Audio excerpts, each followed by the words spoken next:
Assalamualaikum warahmatullahi wabarakatuh.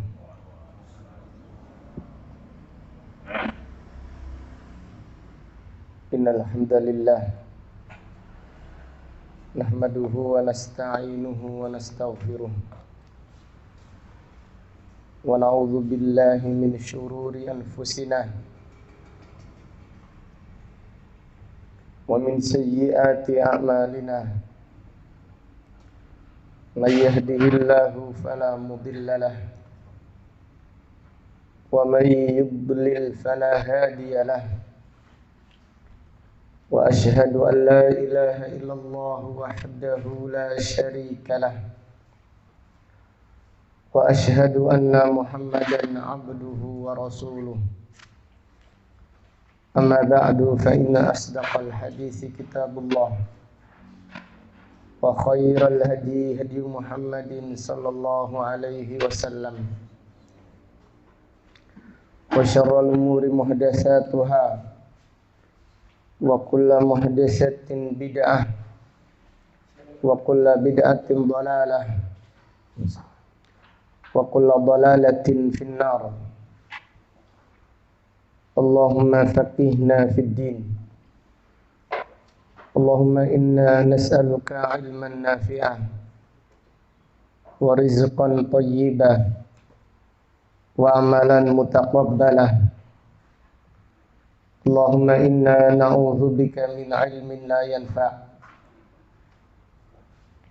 wa min qalbin la yakhsha wa min nafsin la tashba' wa min da'watin la yustajabu laha.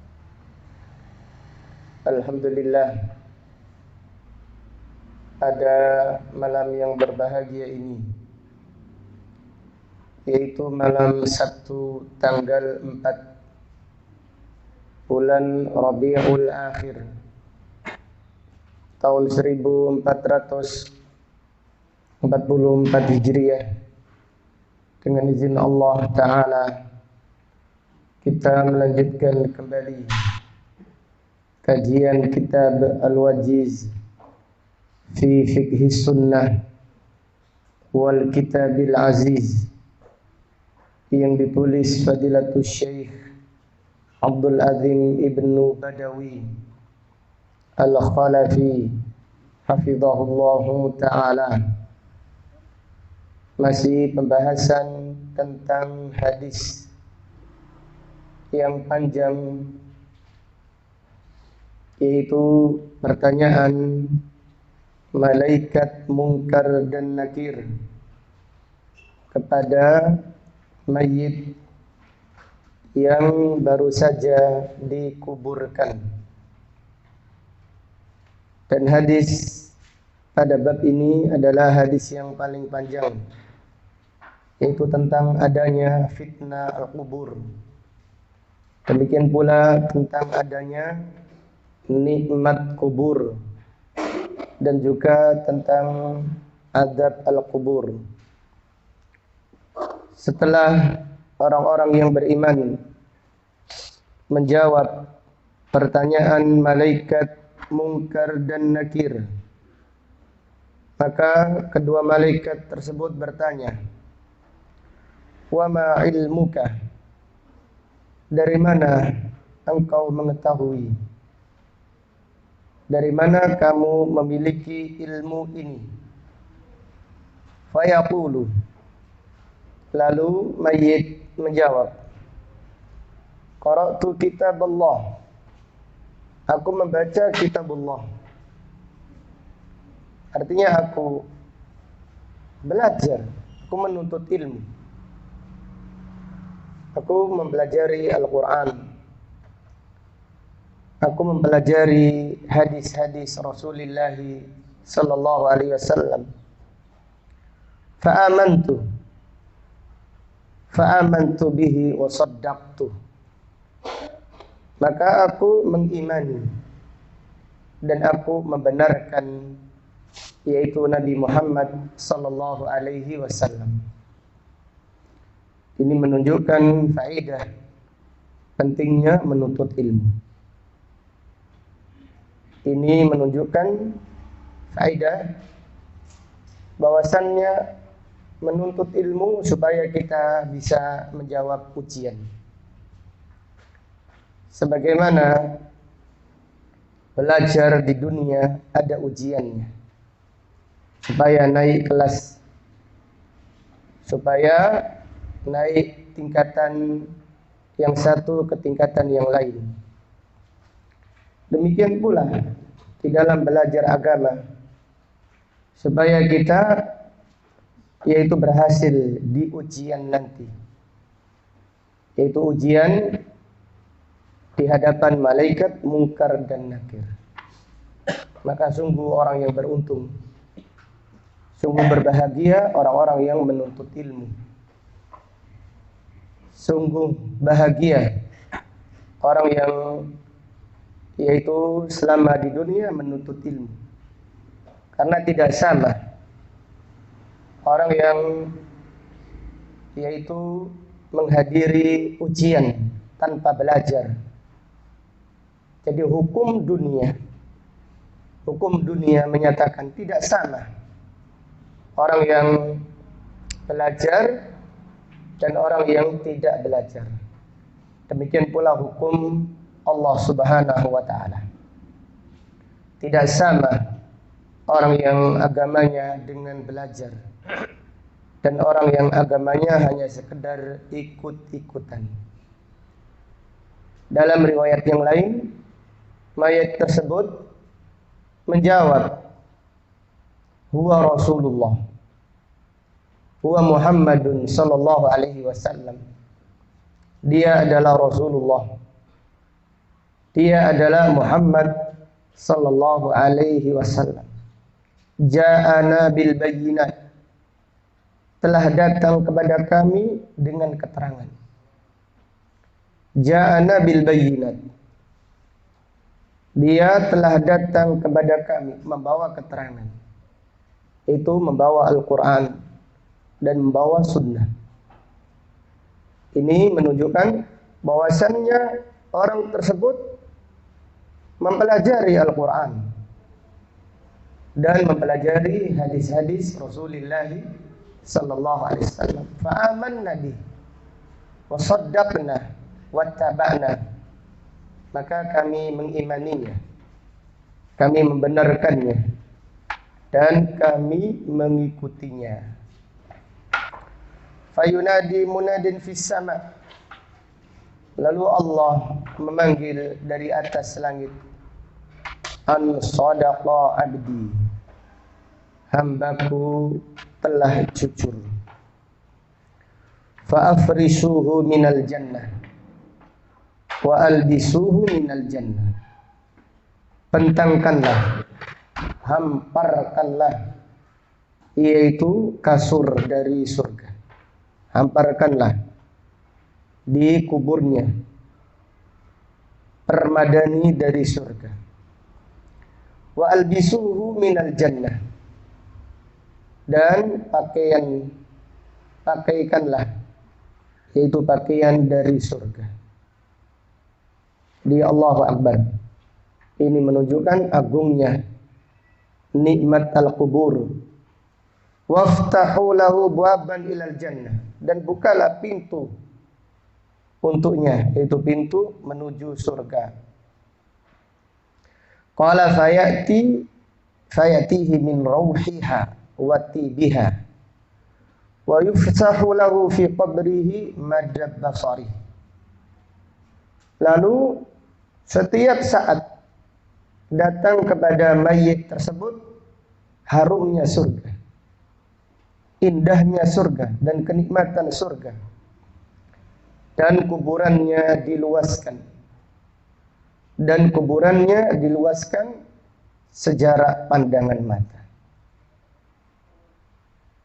Kuburannya diluaskan, yaitu jarak pandangan mata. Dan kita mengimani perkara ini. Jadi mayit berada di kuburan sempit, tetapi pada hadis ini disebutkan bahwasannya kuburannya orang-orang yang beriman luas sejarak pandangan mata. Dan orang-orang yang beriman mendapatkan kenikmatan dari surga. Pakaiannya dari surga, kasurnya atau permadaninya dari surga, harumnya harum surga, kenikmatannya kenikmatan dari surga, dan pintu yaitu dari surga dibuka untuk mayit tersebut. Allahu Akbar. Dan orang tersebut mendapatkan kenikmatan di dalam kubur. Dan nikmat kubur itu mencakup kenikmatan untuk roh dan kenikmatan untuk badan. Jadi nikmat al-kubur taqa'u 'ala ruh wa 'ala badan. Kenikmatan kubur yaitu dirasakan roh dan juga dirasakan badan. Dan kita tidak mengetahuinya. Kita mengimani perkara ini sebagaimana yang dikabarkan oleh Rasulullah sallallahu alaihi wasallam. Qala wa ya'tihi rajulun hasanul wajh, hasanul thiyab, tayyibur rih. Setelah itu datang kepada mayit tersebut seseorang yang wajahnya bagus, kemudian bajunya bagus dan harum badannya. Fayaqul abshir billadhi yasurru. Orang tersebut berkata, bergembiralah di hari yang menjadikanmu berbahagia. Bergembiralah di hari kebahagiaan. Ini adalah hari yang paling bahagia. Ini adalah harimu yang sangat bahagia. Hada yaumuka alladhi kunta tu'ad. Ini adalah hari yang telah dijanjikan kepadamu.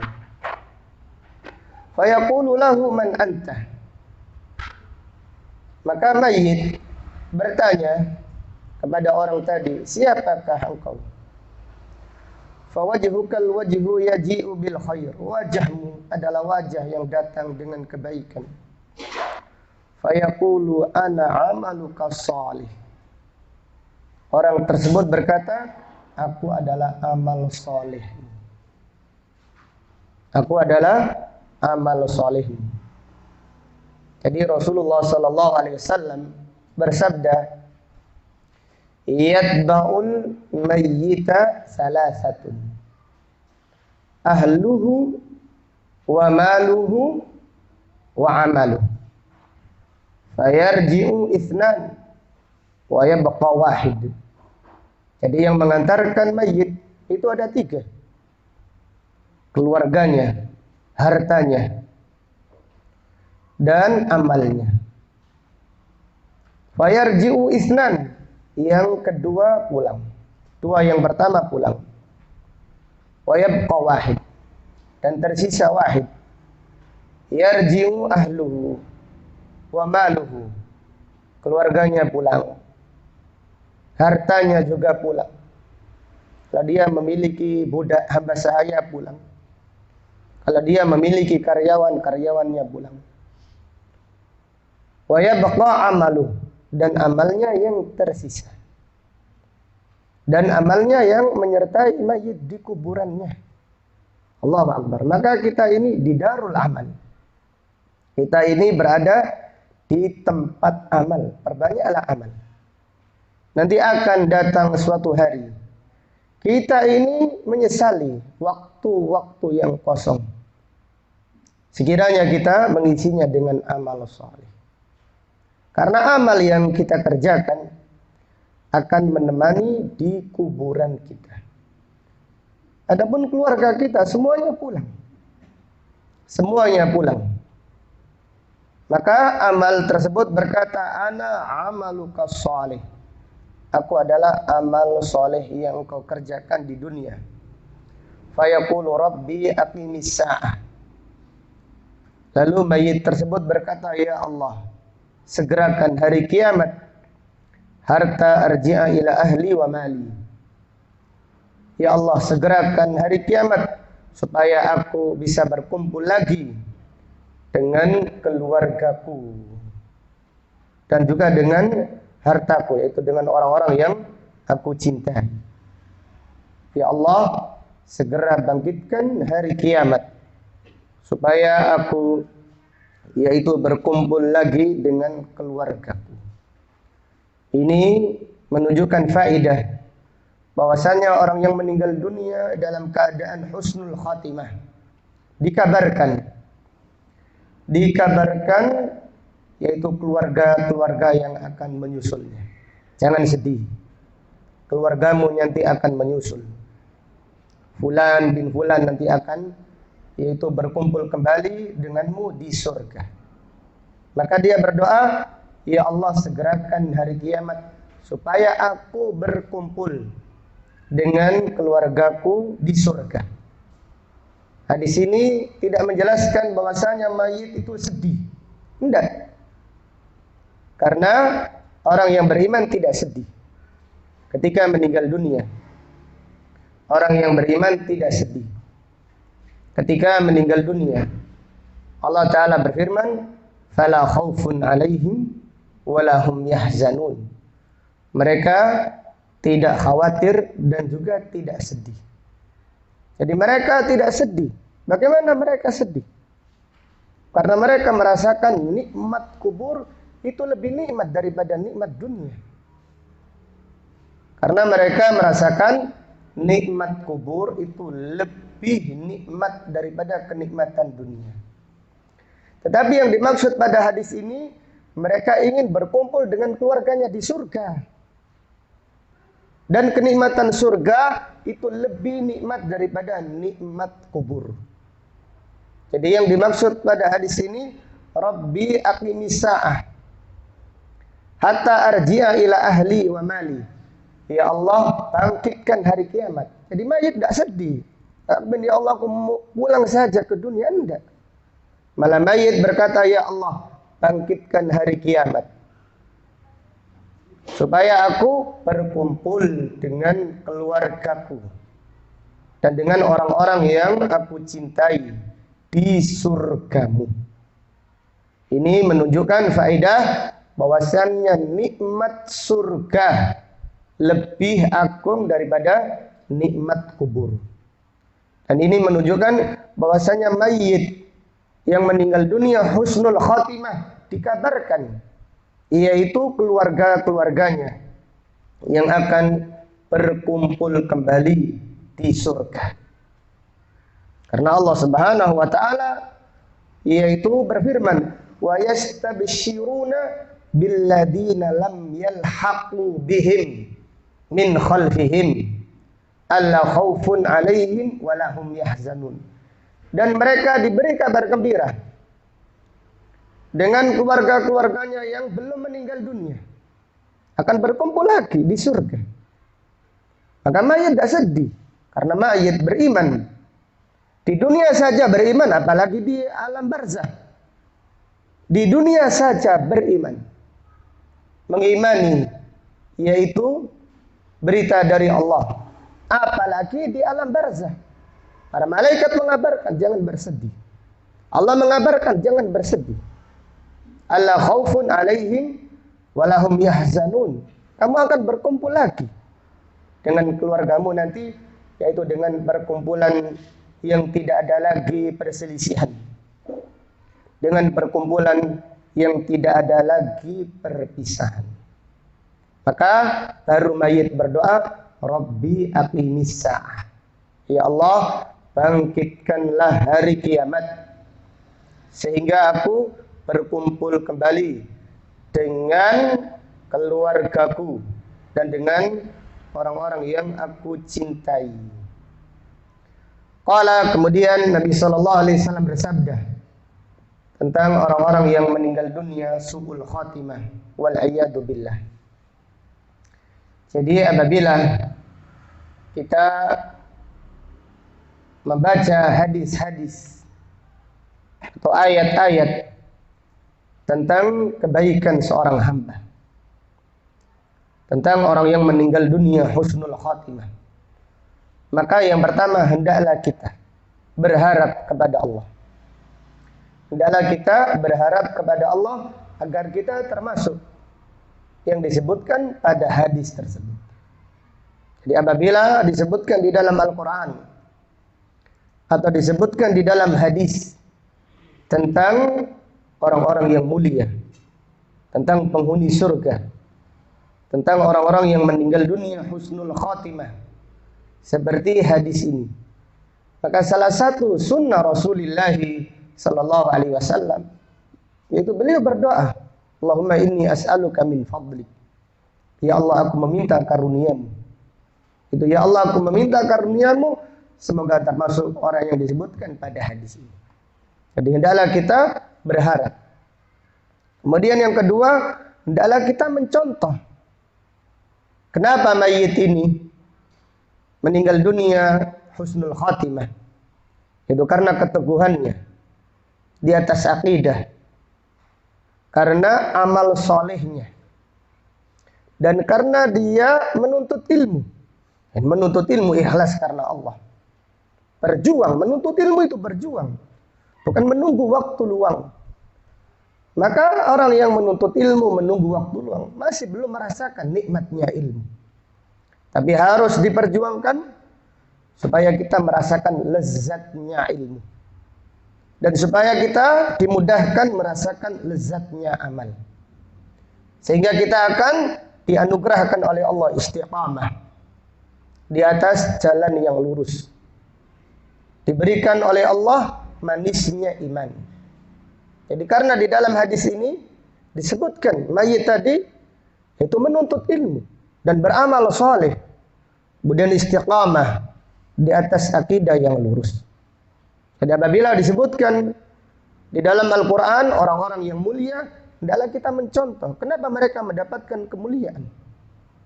Bukan kita mengharap kemuliaannya saja, tetapi kenapa mereka mendapatkan kemuliaan?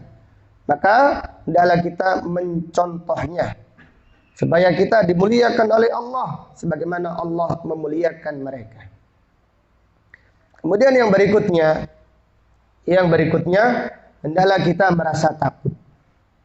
Hendaklah kita merasa takut kalau tidak meninggal dunia husnul khatimah.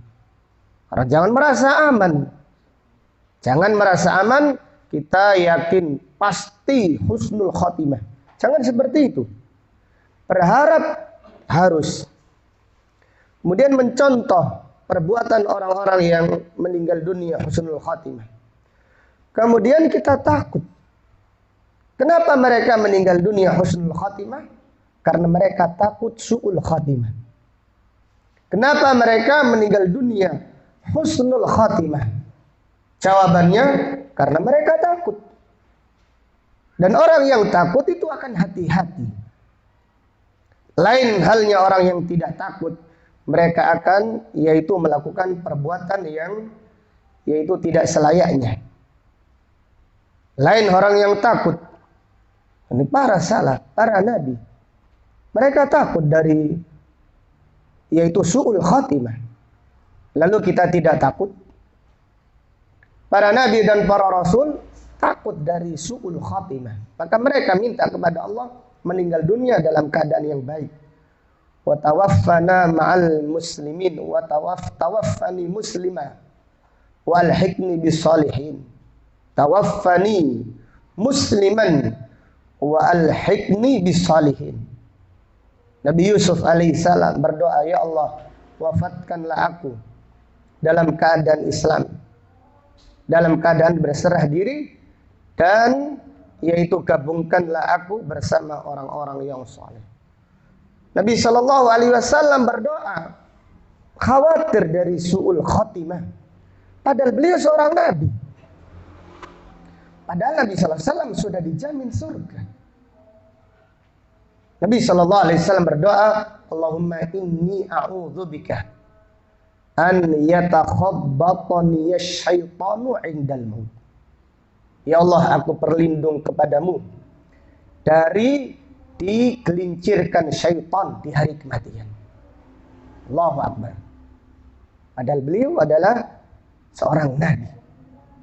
Nabi Shallallahu Alaihi Wasallam itu seorang nabi. Ketika diperlihatkan neraka, saking takutnya beliau berdoa, Allahumma wa ana fihim. Ya Allah, apakah aku termasuk?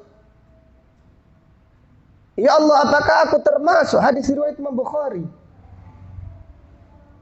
Jadi bukan berarti kalau para nabi dan para rasul dijamin surga itu hilang rasa takutnya. Tidak.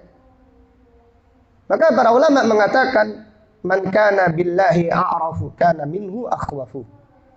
Siapa yang lebih mendalam ilmunya tentang Allah, maka dia semakin besar rasa takutnya kepada Allah. Siapa yang lebih mendalam ilmunya tentang Allah, maka semakin besar rasa takutnya kepada Allah. Tapi ada ilmu yang tidak bermanfaat ini, menjadikan orang sombong. Maka sebagian ulama salaf mengatakan, inna lil ilmi tughyan mislu tughyanil mal. Sesungguhnya ilmu itu kadang-kadang menjadikan orang itu sombong, seperti harta. Maka lihatlah harta. Bagi mayoritas manusia, ketika memiliki harta, alangkah sombongnya dan alangkah bangganya. Demikian pula ilmu, kalau tidak diimbangi dengan rasa takut. Semakin banyak ilmunya, semakin angkuh, semakin sombong. Dan ilmunya itu tidak bermanfaat, tidak meresap. Bukan rasikhuna fil ilm. Orang yang meresap ilmunya itu semakin takut kepada Allah. Warrasikhuna fil ilm. Ar-rasikhuna ada orang yang mantap ilmunya, orang yang mendalam ilmunya. Semakin bertambah ilmunya, semakin besar rasa takutnya kepada Allah. Jadi Nabi Shallallahu Alaihi Wasallam berlindung kepada Allah dari su'ul khotimah. Padahal ya kita membayangkan, beliau itu seorang Nabi, sudah dijamin surga. Kok kenapa masih berlindung dari su'ul khotimah? Itu menunjukkan faedah demikian berkahnya ilmu. Ilmu yang bermanfaat. Ilmu yang bermanfaat. Semakin bertambah ilmu, semakin besar rasa takut kepada Allah Subhanahu wa ta'ala. Jadi Nabi SAW, demikian pula para nabi dan para rasul, demikian. Minta keikhlasan, minta diterima amal, takut kepada Allah, berharap kepada Allah. Jadi apabila kita membaca hadis semacam ini, hendaklah kita rasa takut. Pada suatu hari, Sufyan Ats-Tsauri rahimahullah, beliau menangis. Beliau menangis. Qila ma yubkika. Dikatakan, kenapa engkau menangis wahai imam? Qala inni akhafu an yuslaba minni, an yuslaba alayya al-iman qabla al-maut. Aku ini khawatir dicabutnya keimanan sebelum kematian.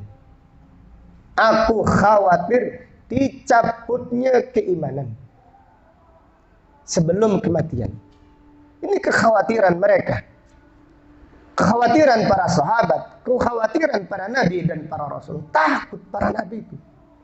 Orang-orang yang mulia itu takut kepada Allah Subhanahu wa ta'ala. Bukan tidak takut. Semakin luas ilmunya, semakin besar rasa takut mereka kepada Allah Subhanahu wa ta'ala. Maka Allah Ta'ala berfirman, innama yakhshallaha min ibadihi al-ulama. Sesungguhnya yang takut kepada Allah dari hamba-hambanya hanyalah para ulama. Yaitu ulama yang ikhlas di dalam menuntut ilmu. Ulama yang bertambah ilmunya, semakin bertambah rasa takutnya. Yaitu ulama yang di dalam menuntut ilmunya semata-mata karena Allah, bukan karena dunia. Maka siapa yang menuntut ilmunya karena dunia, semakin bertambah ilmunya, semakin bertambah congkaknya. Dan itulah kenyataan. Kadang-kadang itu seseorang itu dekat dengan ustadz saja pangganya luar biasa. Pamrih, selfie dipasang di status. Apa manfaatnya? Anda dekat dengan ustadz itu luar biasa. Anugerah dari Allah. Apa? Apakah semakin bertambah amalnya? Apakah semakin bertambah rasa takutnya kepada Allah? Apakah semakin berlomba-lomba di dalam mengerjakan kebaikan atau semakin jauh? Karena kadang orang itu kalau jadi jamaah pengajian biasa semangat menuntut ilmu. Kalau jadi admin sudah biasa dia. Seakan-akan sudah menguasai majelis ilmu. Kalau sudah menjadi admin sudah tidak menuntut ilmu. Mereka orang yang rugi seperti lilin yang menyinari orang lain tapi membakar apa? Dirinya sendiri. Kenyataan. Berarti mereka mengadakan majelis ilmu bukan karena Allah. Karena tandanya orang yang menuntut ilmu atau mengadakan kajian karena Allah, itu dia yang pertama, yang paling pertama berlomba-lomba di dalam mengerjakan yaitu amal yang telah disampaikan atau ilmu yang dipelajarinya. Dia yang pertama yaitu mengambil faedah dari apa yang dipelajarinya, bukan sibuk menyiapkan. Sibuk yaitu dokumentasi tapi tidak menyibukkan diri untuk menambah iman, untuk menambah keimanan, untuk menambah manfaatnya ilmu. Demikian.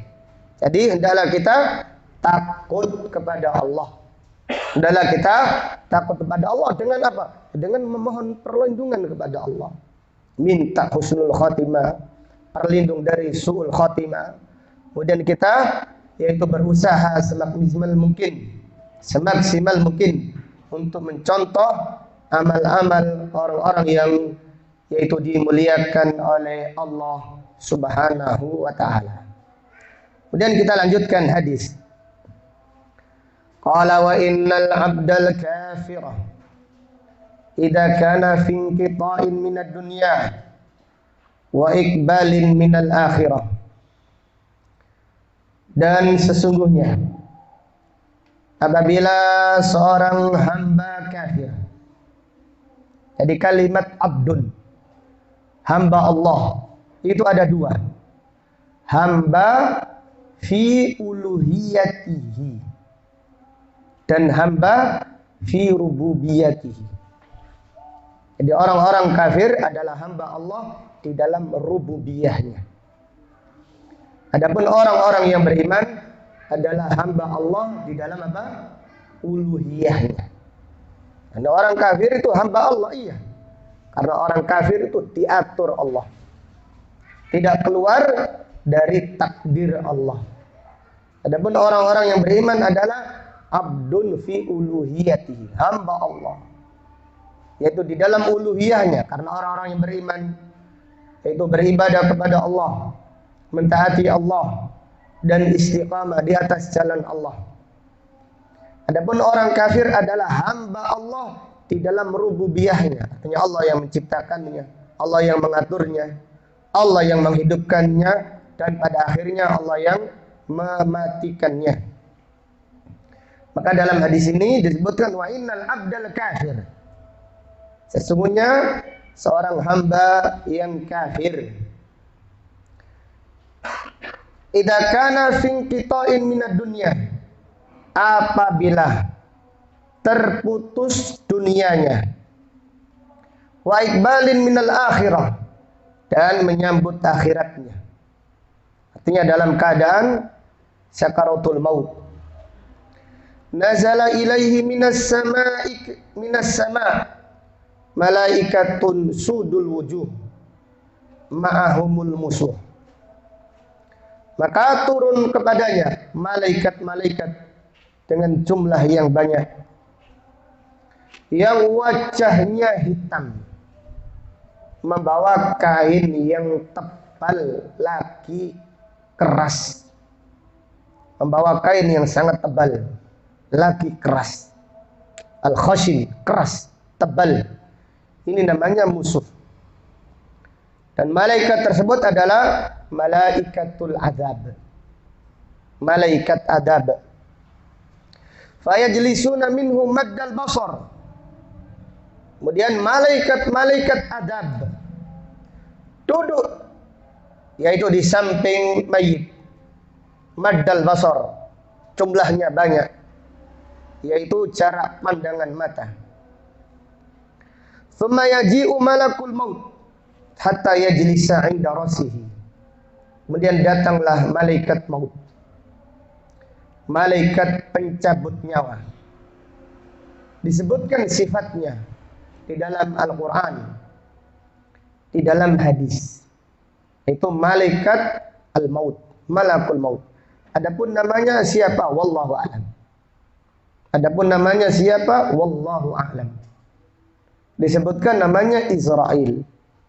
Namun tidak ada hadis yang menjelaskan tentang yaitu nama tersebut. Tidak ada dalil dari Al-Quran atau hadis. Tetapi kalau malakul maut ada di dalam Al-Quran, itu malaikat kematian. Disebutkan apa? Sifatnya. Adapun namanya siapa? Wallahu a'lam. Hatta yajlisa inda rasihi. Malaikat maut duduk di samping kepalanya mayit. Fayaqulu ayyatuhan nafsul khabithah ukhruji ila sakhatin minallah wa ghadabin. Wahai jiwa yang buruk, keluarlah menuju murka dari Allah dan kemarahannya. Waliyadu billah. Dalam keadaan yang paling genting dikabarkan dengan kabar demikian, keluarlah menuju murka Allah dan kemarahannya. Qala fatafarraqu fi jasadihi. Maka roh tersebut mencar, lari di jasadnya. Tidak mau menyerah, tidak pasrah.